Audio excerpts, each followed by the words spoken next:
Bonjour à tout le monde et un grand merci encore à vous trois d'avoir accepté aujourd'hui de présenter l'ouvrage Migration, une chance pour le système de santé. Vous posez la question réhumaniser le soin.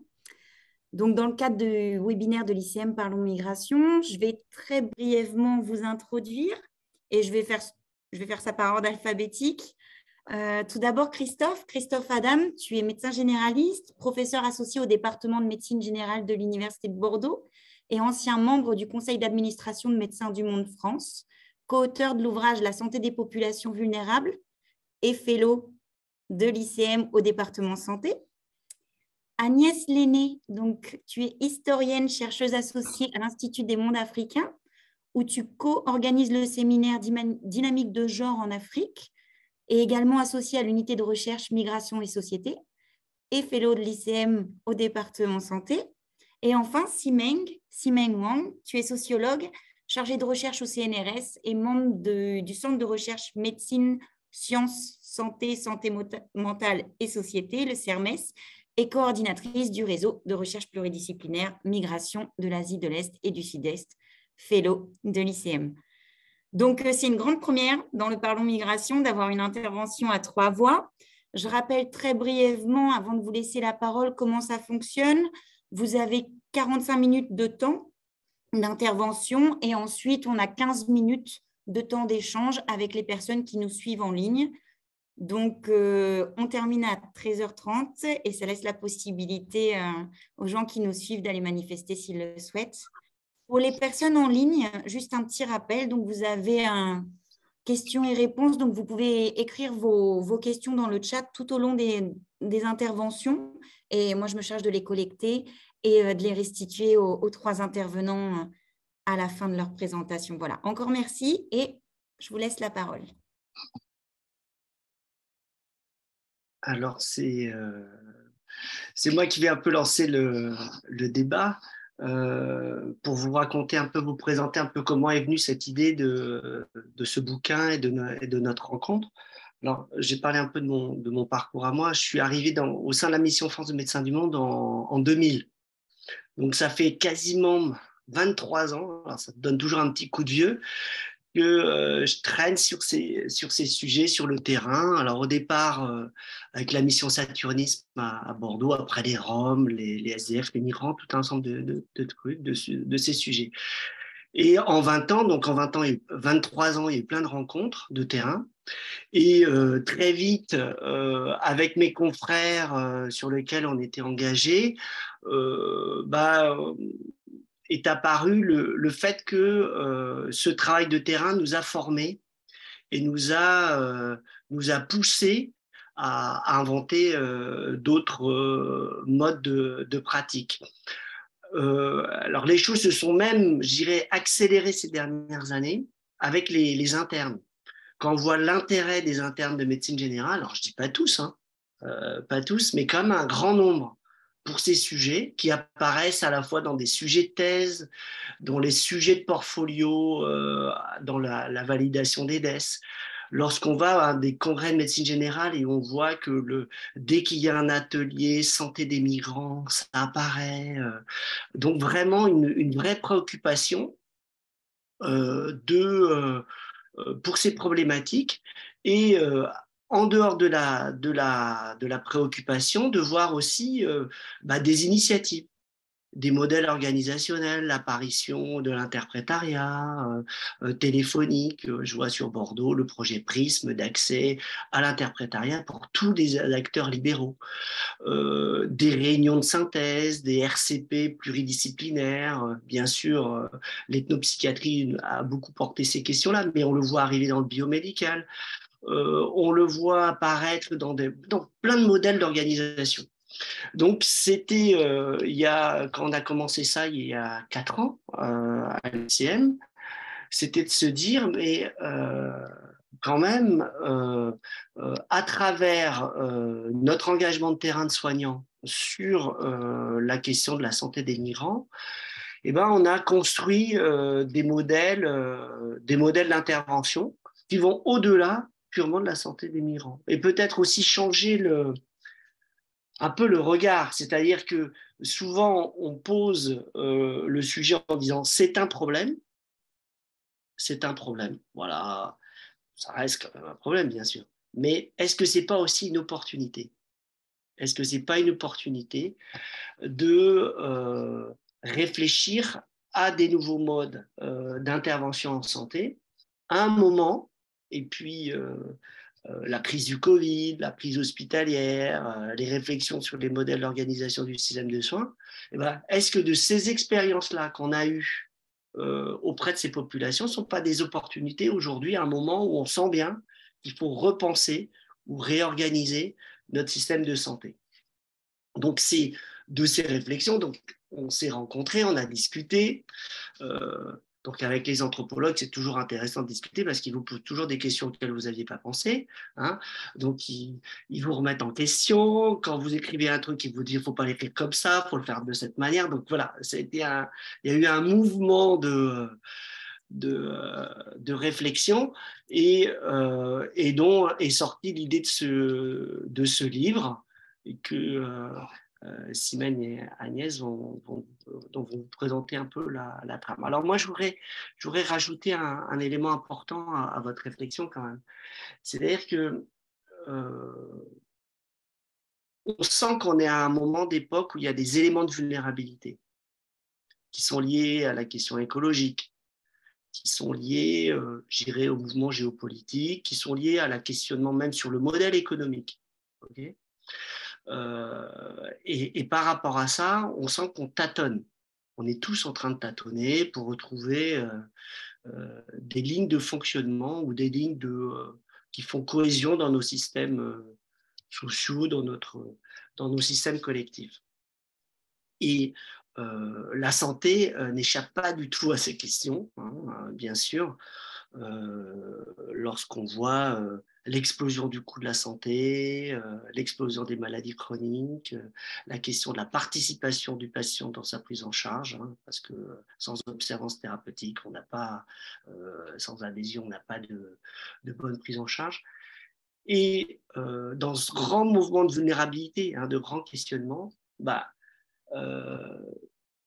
qu'est-ce que ces soins auprès de ces populations très vulnérables que sont les migrants, les exilés, et ben, qu'est-ce qu'ils peuvent nous apprendre?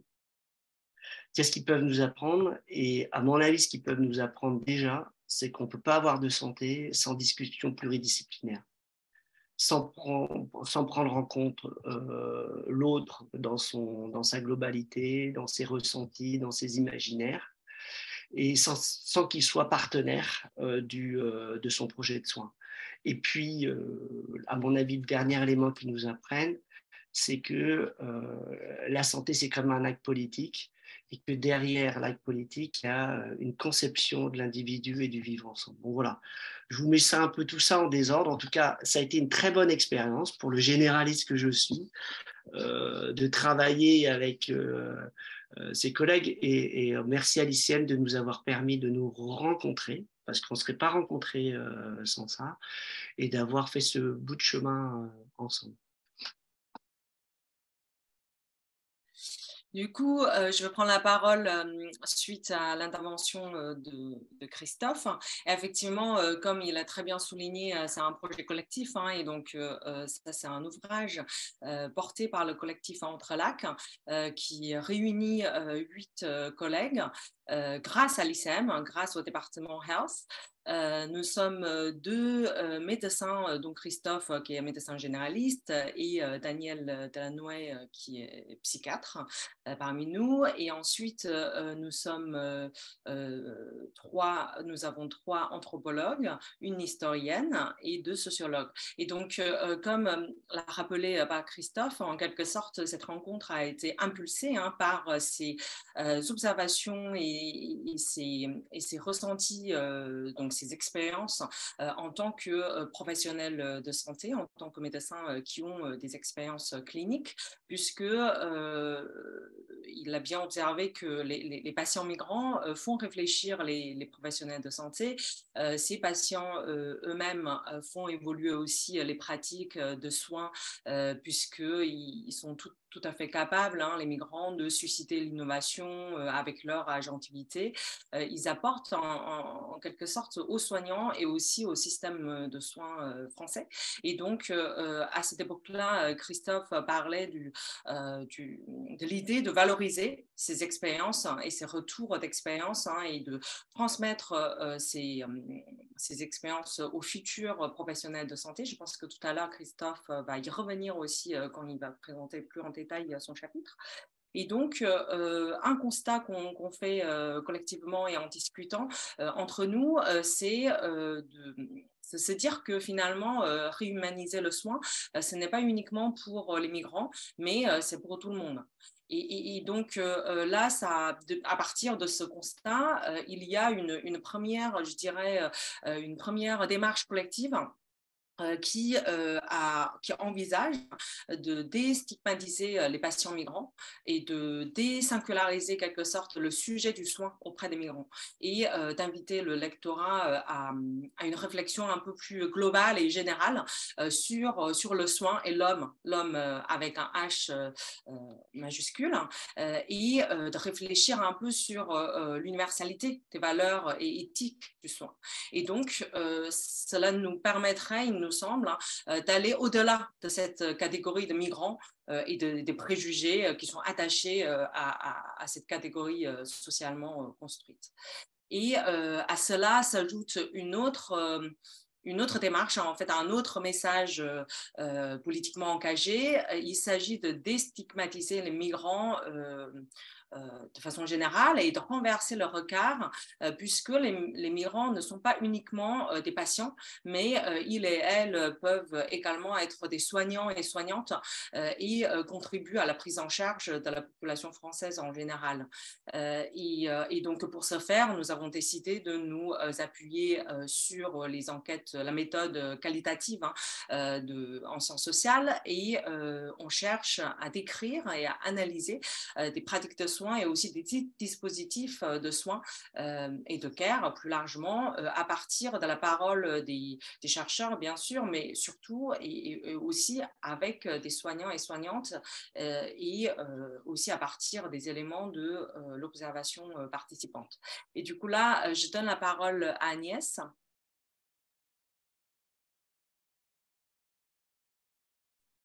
Voilà, bonjour à tous. Oui, donc je vais vous parler un petit peu de la structuration de l'ouvrage et puis des différents chapitres qui le composent. C'est un livre qui a pris forme au cours des discussions. Le collectif Entrelacs, chacun de ses membres a pris en charge en fait un chapitre avec un sujet. L'a conduit seul ou à plusieurs. Il y a 5 chapitres en tout. Mais ce que nous voulions, c'est apporter des analyses scientifiques, bien sûr, mais aussi donner la parole à des gens de terrain, c'est-à-dire qu'ils soient des soignants ou des soignés, des médecins, des psychologues, des membres d'associations, et puis des personnalités politiques aussi parfois. Et d'ailleurs, nous pouvons remercier Alain Régnier qui a bien voulu préfacer cet ouvrage et qui occupe depuis 2018 la fonction de délégué interministériel chargé de l'accueil et de l'intégration des réfugiés auprès du ministère de l'Intérieur. Mais voilà, donc l'idée, c'était d'intégrer des témoignages, des expériences d'acteurs de terrain, soit à l'intérieur d'un article scientifique, avec du verbatim, etc., ou alors avoir une étude scientifique et à côté apporter également des témoignages de personnes qui ont été interviewées. Donc, à côté des auteurs, il y a de nombreux contributeurs aussi. Donc, on ne va pas les citer tous, mais qu'on remercie bien évidemment d'avoir participé à cette démarche. Alors, l'idée de leur donner la parole, c'est aussi d'attester la pluralité et la diversité, non seulement des personnes migrantes, hein, qui ne sont pas, comme on l'a dit, réductibles à leur simple statut de migrant, bien entendu, mais aussi pluralité des expériences de soins, des initiatives prises par ces acteurs de terrain dans le champ de la santé en France, quitte à relever des tensions, des désaccords, des décalages aussi, parfois avec les normes et les pratiques du système de santé ordinaire. Alors, après une belle introduction réalisée par Blandine Destremo, qui explique notre démarche, L'ouvrage s'ouvre sur le chapitre de Simeng Mong, qui nous en parlera donc plus longuement tout à l'heure, et qui s'intitule Pluralité des savoirs, des pratiques et des recours thérapeutiques. Son chapitre a la particularité, parmi les autres, d'envisager justement les personnes migrantes comme des personnes qui apportent au système de soins des savoirs et des pratiques inconnus qui ont été élaborés ailleurs et qui viennent enrichir en fait les pratiques et les savoirs du système de santé français. En l'occurrence, il s'agit beaucoup de médecine chinoise, bien entendu, Simeng étant spécialiste de ce sujet. Le deuxième chapitre s'intitule L'accompagnement dans le parcours de soins. La différence n'est pas pathologique. Il est offert conjointement par Blandine Destremo, qui est sociologue, et Delphine Leroy, anthropologue, dont l'enquête a été réalisée dans 4 établissements. En l'occurrence, il s'agit d'un foyer d'urgence, d'un centre de santé municipal, une équipe de soins palliatifs à l'hôpital et une consultation transculturelle pédiatrique. Donc, une multiplicité d'exemples, en fait, dans lesquels on a des équipes de soins qui sont pluridisciplinaires, en effet, parce que même si l'objectif, c'est le soin, à côté, il y a une multiplicité d'acteurs qui interviennent à différentes étapes de l'accompagnement, qu'il s'agisse de médiation, de règlement administratif, de soucis matériels à régler, de problèmes de traduction, d'interprétariat. Donc, ce chapitre fait place largement à la trajectoire de ces soignants et à leur expérience, en racontant aussi des histoires personnelles, individuelles, des anecdotes qui sont destinées à en tirer des enseignements généraux. Et notamment, on insiste beaucoup sur la question de l'intercompréhension, de la communication entre les soignants et les acteurs de la prise en charge, au langage, mais aussi à l'attention portée aux conditions de vie pour un parcours de soins qui soit réussi et finalement efficace. Le troisième chapitre a pour titre Les malades au cœur de la relation de soins. Le partage des savoirs comme condition. Alors, il est coordonné par Maria Teixeira, anthropologue, et moi-même. Donc, nous le développerons, enfin, je le développerai un petit peu plus loin dans cette conférence.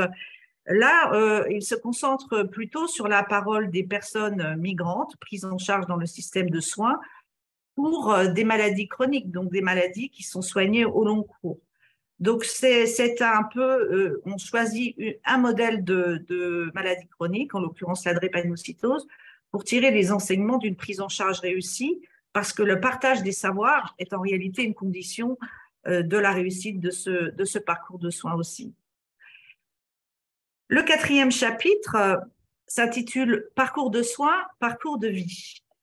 C'est Doris Bonnet, anthropologue, et Daniel Delanoë, psychiatre, qui l'ont pris en charge et qui présentent une recherche conduite dans une consultation de psychiatrie transculturelle qui accueille notamment des jeunes, des enfants, des adolescents en difficulté.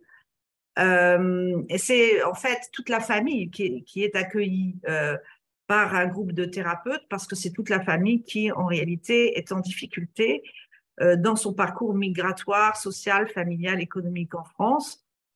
Donc, dans ce centre, il va se raconter, il va se reconstruire une histoire familiale justement affectée et inscrite dans un parcours migratoire, avec toutes ces difficultés que souvent les enfants de migrants ne connaissent même pas. Donc, il va falloir les remettre comme sujet et acteurs d'une histoire qui est fragmentée, morcelée, et dans laquelle donc on va devoir aborder des questions de conflits transgénérationnels, comprendre aussi comment les questions de filiation, de parentalité sont affectées par le parcours migratoire. Il est beaucoup question d'ailleurs dans ce chapitre de la place des pères en difficulté, donc dans des contextes comme cela. Et ensuite, les auteurs réfléchissent justement aux apports que ces dispositifs de soins transculturels peuvent apporter à la prise en charge des personnes en difficulté d'une manière générale. Et puis, le cinquième chapitre est développé par Christophe Adam, hein, qui vous en parlera pour conclure. Il est intitulé « La vulnérabilité des migrants, une opportunité pour former les soignants ». Point d'interrogation. Christophe y fait part donc des idées puisées à son expérience, mais aussi à des ateliers de réflexion organisés avec des médecins généralistes, où cette question est largement posée. Aussi, tu as analysé un corpus de thèses pour voir quelles étaient les préoccupations des soignants dans ces travaux académiques. Et puis, tu as rassemblé aussi des interviews de 3 grands témoins. Voilà de quoi se compose ton chapitre. Donc maintenant, nous allons, les personnes présentes, développer un petit peu plus particulièrement les chapitres qu'ils ont pris en charge. Hein. Donc, je donne la parole à Simeng. Merci Agnès. Du coup, je vais introduire très brièvement le chapitre 1 qui s'intéresse aux savoirs et pratiques thérapeutiques qui sont initialement développés hors du territoire français hein, et de nos jours pratiqués de façon plus ou moins institutionnalisée, marginalisée, voire pénalisée en France. C'est de santé thérapeutique sont pratiquées par soit des professionnels de santé d'origine immigrée ou par des personnes sans aucune ascendance migratoire. Et donc, ce chapitre se structure en 3 temps. Dans un premier temps, il y a une introduction qui a un texte scientifique et ensuite, il y a 4 textes qui suivent, qui sont tirés des 4 enquêtes de terrain. Et on va d'abord regarder le premier texte hein, qui a été coécrit par Chloé Tisserand et Jacques Rodriguez. Tous les deux sont sociologues à l'Université de Lille et les auteurs ont écrit un papier vraiment passionnant sur la pratique du toucher clinique. Qu'est-ce que c'est le toucher clinique?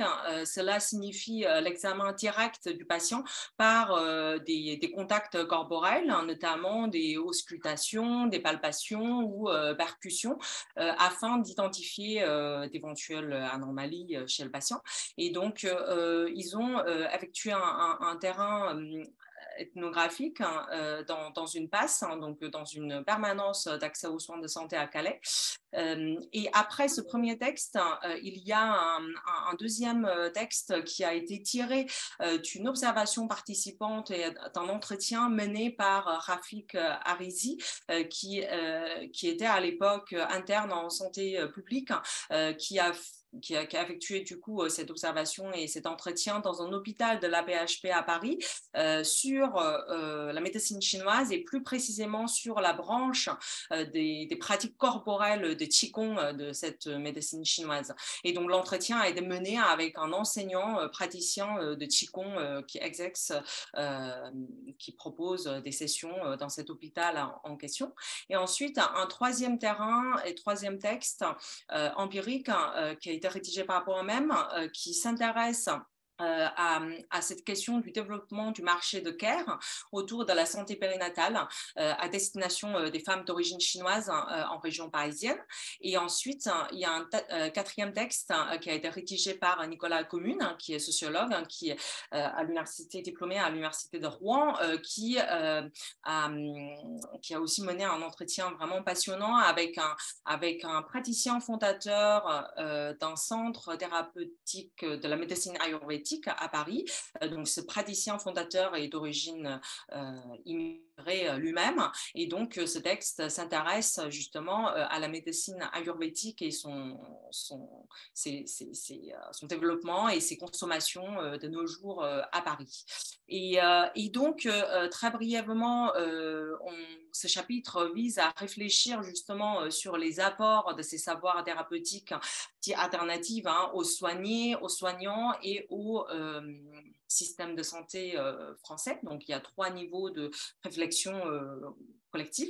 Et donc, en ce qui concerne en fait l'apport aux soignés, il nous semble que ces pratiques dites thérapeutiques dites alternatives permettraient de développer une relation de soins plus centrée sur le corps souffrant et l'écoute du patient. Donc, c'est une approche holistique de prise en charge, dans le sens où en fait le patient ou la patiente est prise en charge dans sa globalité, plutôt que de se focaliser sur une telle ou telle pathologie selon justement le paradigme de prise en charge en biomédecine.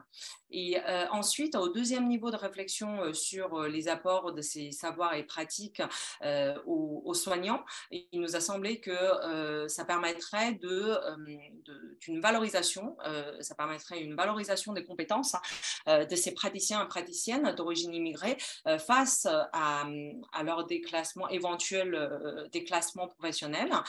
Donc, cela rejoint à toutes les thématiques de recherche qui réunissent aussi un groupe de fellows à l'ICM, dans le département Health, sur la question des les mobilités du personnel de santé et leur devenir professionnel. Et enfin, au troisième niveau de réflexion sur ces apports au système de santé français, il nous a semblé que ça permettrait de remédier un peu au dysfonctionnement et d'inciter à l'innovation pour le système de soins, puisque ça nous oblige à réfléchir sur une nouvelle division des professions médicales et paramédicales, mais aussi la création de nouvelles organisations du care, et pour nous inciter à aller vers une santé plus préventive, intégrative et aussi plus humaine. Et ça nous permettrait de réfléchir sur les nouveaux modes d'articulation entre tout ce qui est des soins conventionnels et des soins alternatifs. Donc là maintenant, je redonne la parole à Agnès pour la présentation de son chapitre 3. Merci Simang. Donc ce chapitre 3 est consacré à la maladie chronique. C'est un point qui nous paraissait utile parce que vous savez qu'aujourd'hui, la maladie chronique et le vieillissement sont les deux problèmes majeurs du système de soins dans les pays industrialisés. Et on avait donc une capacité, Maria Teixeira et moi, à traiter ce sujet avec une maladie qu'on connaît bien, la drépanocytose, puisque nous avons travaillé l'une et l'autre sur ce sujet pour d'autres thématiques. Et on avait en fait déjà réuni un ensemble d'entretiens assez considérable à nous deux pour aller puiser dans ces entretiens ce qui pouvait nous relier aux idées générales de ce livre, parce que c'est beaucoup d'expériences déjà vécues par les patients dans le système de santé français. Et alors, la drépanocytose, c'est vrai que d'un point de vue heuristique, elle cumule l'intérêt d'être à la fois une maladie chronique et puis d'origine génétique, d'être aussi une maladie rare, même si, pas rare, elle est en train presque de sortir d'ailleurs du cas de figure des maladies rares, tellement c'est la moins rare des maladies rares. Et donc, mais quand même, maladie rare veut dire pas très connue, et veut dire pas très connue de tous les médecins, et sans parler de la population générale. Et donc, la question du savoir, de l'accès au savoir s'y pose particulièrement, et notamment dans un système de soins qui, pour les maladies rares, est organisé en réseau, c'est-à-dire vous avez des centres qui sont labellisés, compétents, spécialistes, hyper spécialistes, partagent les savoirs, les recommandations, les protocoles de soins avec des centres qui sont moins spécialistes jusqu'aux médecins généralistes de proximité en ville, quoi. Donc, c'est un système qui fonctionne comme ça. Donc, aussi bien dans la question des maladies chroniques, la question du partage des savoirs entre le soignant qui détient les savoirs biomédicaux, qui peut donner des recommandations à un malade pour qu'il vive le plus normalement possible sa maladie le plus possible en autonomie, ce qui d'ailleurs fait partie des recommandations de nos systèmes de santé. On a mis en place partout où c'est possible des dispositifs dits d'éducation thérapeutique, précisément dans cette perspective où il faut qu'il y ait un partage des connaissances.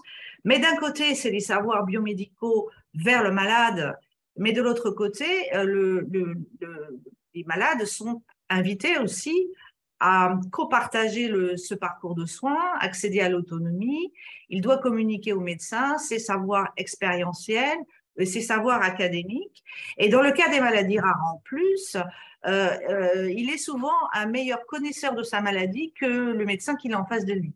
Et ce n'est pas du tout exceptionnel dans le cas des maladies rares. C'est pourquoi, en fait, on s'est attaché à cette question d'examiner cette question du partage des savoirs comme une condition d'un bon accès aux soins, d'un parcours de soins réussi, et avec donc les études de cas que nous avions à notre disposition.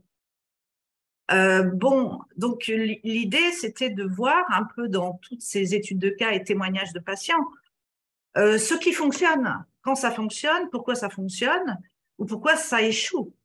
Et puis souvent, on a quand même des expériences qui sont plus en demi-teinte que ça, c'est-à-dire il y a des choses qui marchent plus ou moins bien à différents moments de la vie ou du parcours du patient. Et donc d'étudier en fait par là même les conditions par lesquelles, en fait, d'un bon partage des savoirs pour un bon accès aux soins. Alors, il y a des difficultés qui sont de toutes sortes, hein. La communication, c'est pas forcément d'ailleurs donné à tout le monde. Il y a évidemment la capacité personnelle à communiquer et à partager. Il y a des questions évidemment de langage, de hiérarchie, de statut. Il y a des conditions structurelles aussi. J'ai évoqué la question de l'organisation de ce système de soins qui fait que tout le monde n'est pas un connaisseur de cette maladie et travaille aussi dans des structures qui sont plus ou moins expertes, qui sont plus ou moins adaptées à la prise en charge de ces patients.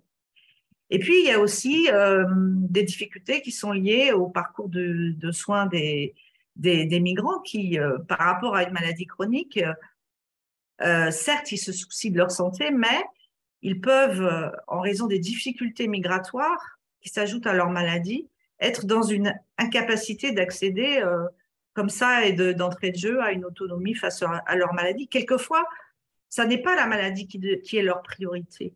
Ils ont d'autres soucis comme des soucis d'insertion, de droit de séjour, des problèmes économiques qui font que quelquefois, à obtenir les papiers, c'est la clé d'autres choses et ce n'est pas forcément tout de suite la maladie. Donc, ça prend du temps et ça nécessite que, effectivement, de part et d'autre, il y ait à la fois de la volonté, mais aussi la prise en temps d'une communication et d'un suivi adapté. Voilà, alors ça c'est pour l'étude que nous avons faite, Marianne et moi, et ce chapitre, il comporte également des entretiens réalisés avec deux personnes de terrain. Il y a Constant Vaudoué qui a bien voulu répondre à nos questions. Il est à la fois pharmacologue et directeur d'une association de patients en France. Et depuis que nous l'avons interrogé, il est même le président d'une association internationale. Donc, nous avons évoqué avec lui cette question aussi de la circulation des savoirs entre les pays d'origine, la France, mais qui sont aussi des circulations de pratiques et de techniques de soins. Et puis de cette nécessité en fait de diffuser la connaissance aussi dans les pays où cette maladie est peut-être plus connue mais moins connue ou connue différemment, pas toujours très bien prise en charge non plus. Donc ce sont ces questions qu'on a abordées avec lui. Et puis nous avons aussi interviewé Sandrine Mensa qui est médecin généraliste et qui elle travaille au cœur d'un réseau ville-hôpital en région parisienne. Donc, elle fait, si vous voulez, le lien entre l'hôpital et la vie des personnes prises en charge en ville, avec les médecins de ville et avec, en mettant en relation les différents acteurs de terrain, mais aussi en inventant presque constamment, en fait, de nouveaux dispositifs d'accompagnement. En fait, elle montre comment il faut innover. Alors, je ne sais pas s'il me reste encore un tout petit peu de temps. Je voudrais juste citer une expérience que je trouvais extraordinaire. Sandrine Mensa et puis le groupe avec lequel elle travaille, il y a une psychologue, il y a des personnels administratifs, ont mis en place des représentations de théâtre où en fait les personnes qui vivent avec la maladie vont en fait construire un scénario avec l'aide d'un metteur en scène professionnel, hein, pour jouer en fait leur histoire, et leur histoire avec la maladie, avec l'enfant malade, etc. Et à ces représentations sont invités les médecins et les soignants qui les prennent en charge et qui disent et qui témoignent de tout ce que ça leur apporte comme compréhension pour comprendre mieux finalement leurs patients. Voilà. Donc Christophe, à toi. Oui, bon, alors il nous reste quoi, 10 minutes, c'est ça, Betty? Alors, on est vraiment au cœur du sujet. Alors, c'est rigolo parce que ce livre, il a été pensé il y a 4 ans presque. Et on arrive à un moment, il y a eu le Covid, il y a la crise hospitalière. Mardi, les médecins étaient en grève, etc. Et au fond, là, en réfléchissant à tout ça, il y a le livre continue.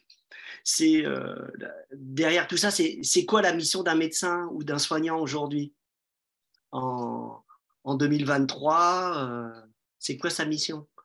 C'est réduire la mortalité, c'est appliquer des objectifs de santé publique, c'est répondre à des besoins d'un individu, parfois marchand, c'est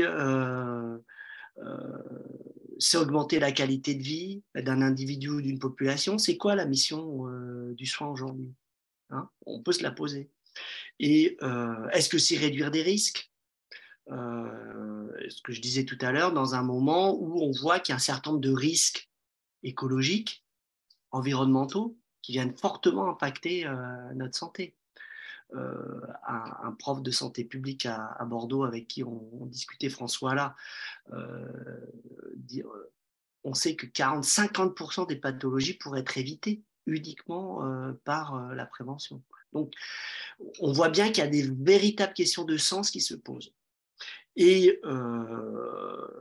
on sait bien que ces patients très vulnérables, et particulièrement les patients migrants, parce qu'on ne les comprend pas, parce qu'ils sont dans un contexte administratif de droit, est-ce qu'ils ont des droits, pas des droits, ils cumulent des problématiques biomédicales, de santé médicale, de santé mentale, administrative. Donc, c'est des patients qui viennent témoigner ou catalyser,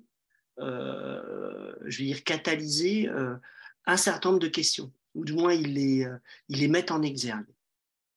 Et lorsqu'on avait fait au congrès du CNGE à Nantes cet atelier sur la vulnérabilité, on était une quarantaine de médecins généralistes, et ce qui était ressorti, c'était l'universalité de notre vulnérabilité. C'est-à-dire, ce qui était dit, c'était pas uniquement la question des migrants, c'était aussi notre vulnérabilité comme soignants, ou la vulnérabilité d'autres patients qu'on rencontrait, âgés, handicapés, qui nous étaient posés. Et derrière ça, il y a quand même un énorme paradoxe, c'est-à-dire que la formation des médecins, hein, alors, elle est quand même faite, elle n'est pas trop construite sur le doute.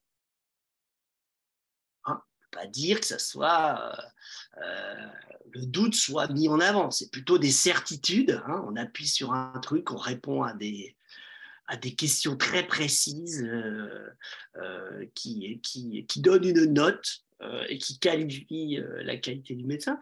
Donc, on ne peut pas dire que ça soit une formation sur le doute. On ne peut pas dire du tout que ça soit une formation pluridisciplinaire. Est-ce qu'il y a beaucoup de formations déjà avec les patients? Alors, ça apparaît un petit peu. Mais est-ce que les médecins, durant les futurs généralistes, là, en 10 ans de formation, est-ce qu'ils auront des temps communs, par exemple, avec des travailleurs sociaux, avec des sociologues, avec des anthropologues, voilà, tout ça, non. Donc, on a un paradoxe de une santé qui se questionne sur sa fonction, hein, des opérateurs de santé qui se questionnent sur leur fonction, témoignent de leur vulnérabilité et de leur fragilité par rapport à des situations éminemment complexes, et particulièrement les patients migrants, comme les patients SDF, comme les grands patients addicts, viennent impacter un petit peu un certain nombre de certitudes, et une formation qui est basée quand même sur une sorte de corpus très costaud, sans doute. Donc, de ça, alors nous, on est sûrement très, très, très, très naïfs. Et l'ICM est encore plus naïf parce qu'il y a un nouveau projet, là, alors j'arrive pas à le dire, c'est l'OSFOSAM, là, il y a eu une réunion ce matin, donc de se dire comment, de cette expérience-là, on va pouvoir former les acteurs de demain. Donc on est sûrement très naïf à se dire, là, aujourd'hui, est-ce qu'on ne pourrait pas... alors moi j'y vais, là, comme on va pouvoir peut-être discuter un peu, mais... Est-ce que le système de santé ne devrait pas être construit autour des plus fragiles, autour de la vulnérabilité extrême, en sachant que la protection, la réduction des risques des plus vulnérables, ça sera individuel et communautaire et collectif. Donc rappeler aussi à un moment où on est très individualiste, rappeler que les enjeux, la réponse à une problématique de vulnérabilité individuelle, elle est aussi une réponse collective, communautaire, je dirais politique, mais aussi, vous voyez, d'un collectif. Donc, comment on rappelle ça? Comment on rappelle que les soignants de demain, ils auront besoin de travailler en pluridisciplinarité? Donc, comment on va trouver des modèles de formation pluridisciplinaires autour de cas pratiques, mais sur des modèles alternatifs, hein? On rêve d'une université de la vulnérabilité en santé, peut-être repenser les choses. Et sûrement des modèles pédagogiques qui passeront peut-être par des capsules, mais qui passeront par des expériences de terrain, de l'initiative, Agnès le disait, c'est-à-dire la capacité à mobiliser nos esprits pour trouver des réponses individuelles qui collent aussi à un terrain spécifique. Vous voyez ce que je veux dire? C'est-à-dire qu'il n'y a pas un modèle unique. C'est des réponses qui tâtonnent, qui se modèlent. Mais ça marche quand les gens ont cette sensibilité. Bon, voilà, c'est peut-être un peu confus ce que je vous dis, mais en tout cas, l'idée, c'est que là, il y a une vraie opportunité et qu'il faut peut-être sortir de l'aspect sont des gens qui nous posent des problèmes, mais peut-être des gens, des patients qui nous ouvrent des perspectives. Et je le redis bien, à un moment où la réponse à une pandémie, la réponse à une crise écologique, la réponse à des nouveaux modèles économiques ou de moins de développement impose une forme de créativité, d'ambition et de créativité. Et ce que disait, bon, moi je suis marqué idéologiquement, bien sûr, par le mouvement médical humanitaire, mais comme disait aussi Michel Delaunay que j'avais interviewé, la santé, c'est quand même un acte politique, dans le bon sens du terme. Donc, il y a à travers ça un imaginaire d'un individu et de la manière de l'accompagner dans les phases les plus compliquées de sa vie. Et c'est quand même ça l'enjeu central du projet de santé. Voilà.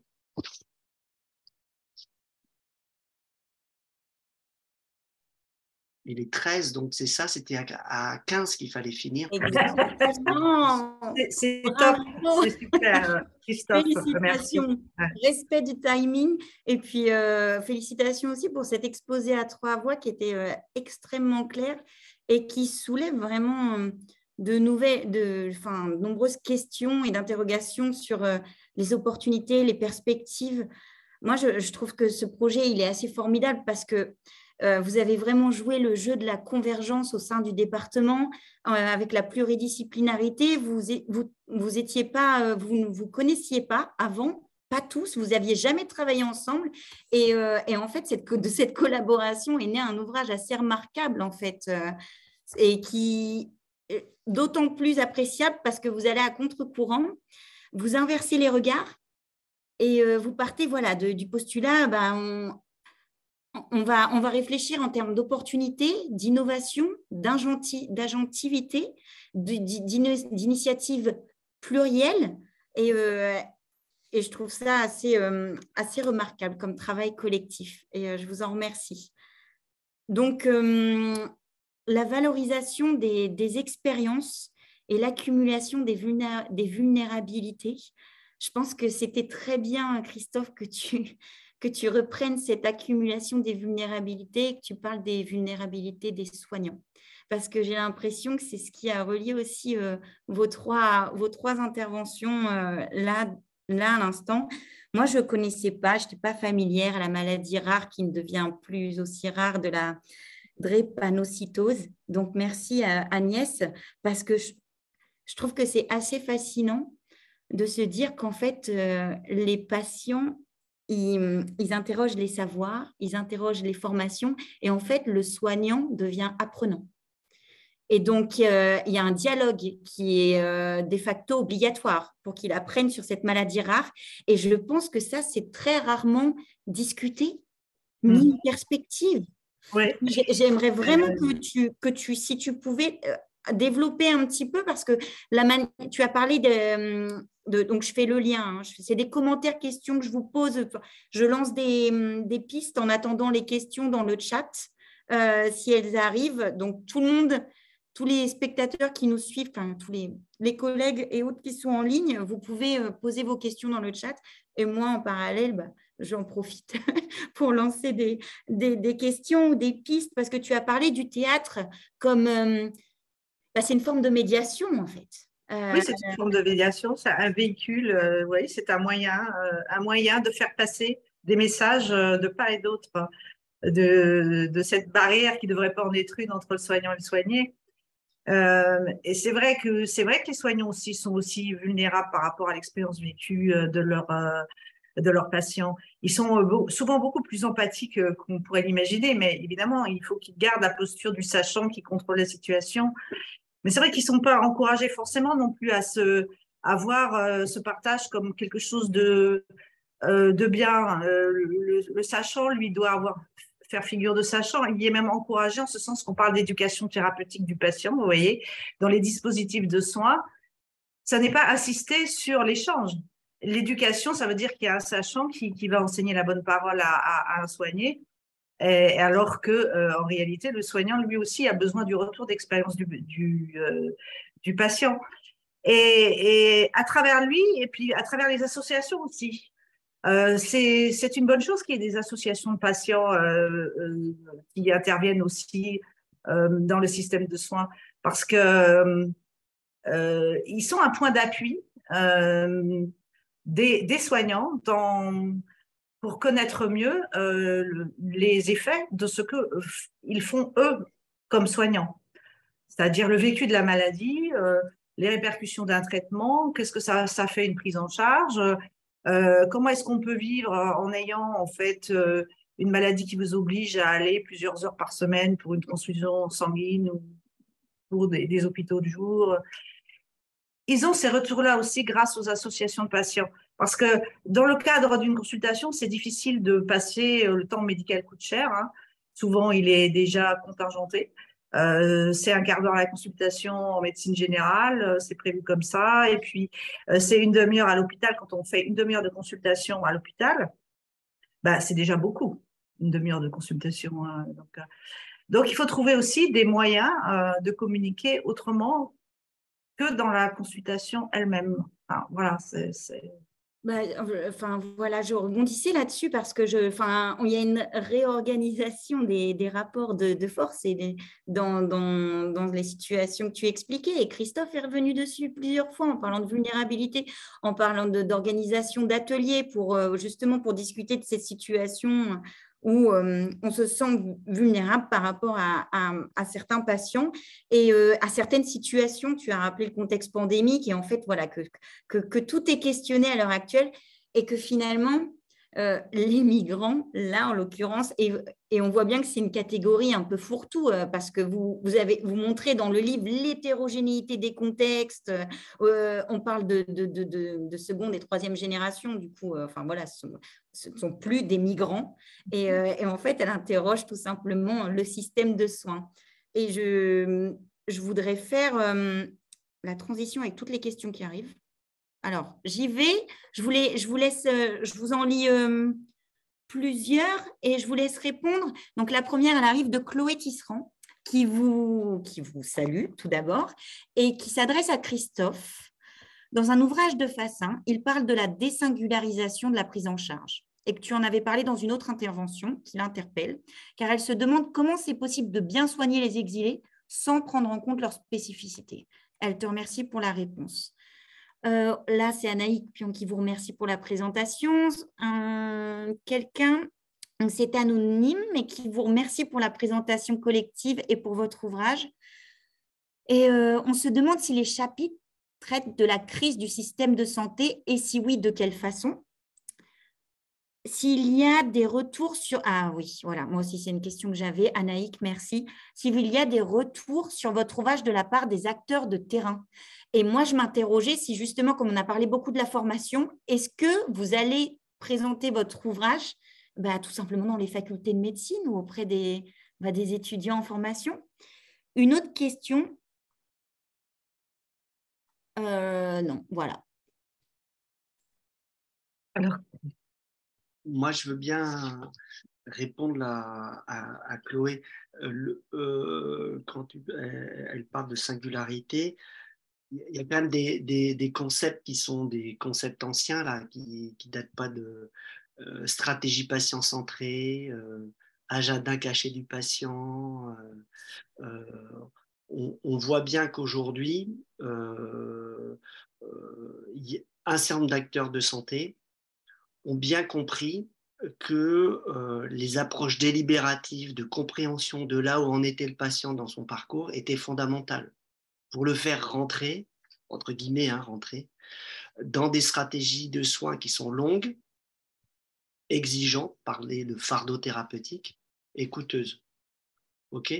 Donc, sans cette étape de compréhension, d'appréhension de l'autre dans sa globalité, dans son imaginaire, ça ne marche pas. Alors, on voit des oppositions politiques. Quand je dis politique, il y en a quand même certains qui sont dans des modèles extrêmement autoritaires de pilotage très techniques, avec des pilotages à distance, de télésurveillance, tout un ensemble de trucs, avec un imaginaire de l'autre qui suivrait un rail.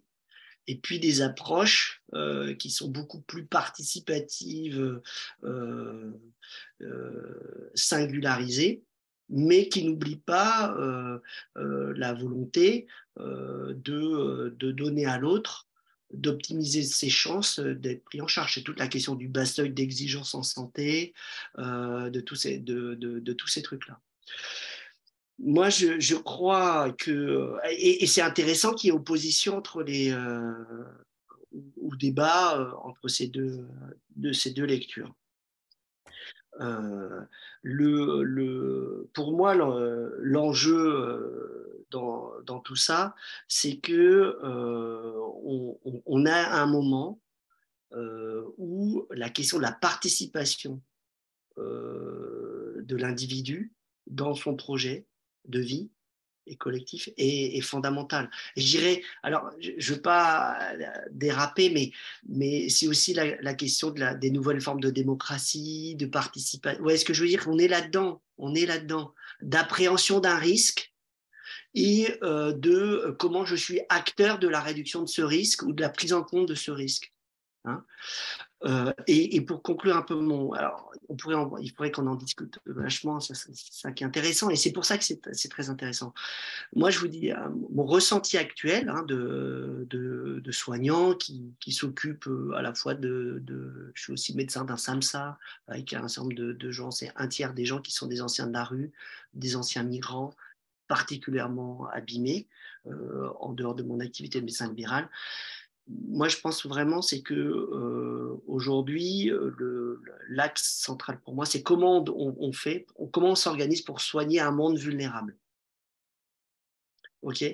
Comment on s'organise pour soigner un monde vulnérable. On est passé d'un système de santé qui était je le disais tout à l'heure, pour réduire la mortalité, sur de la maladie aiguë, infectieuse, essentielle.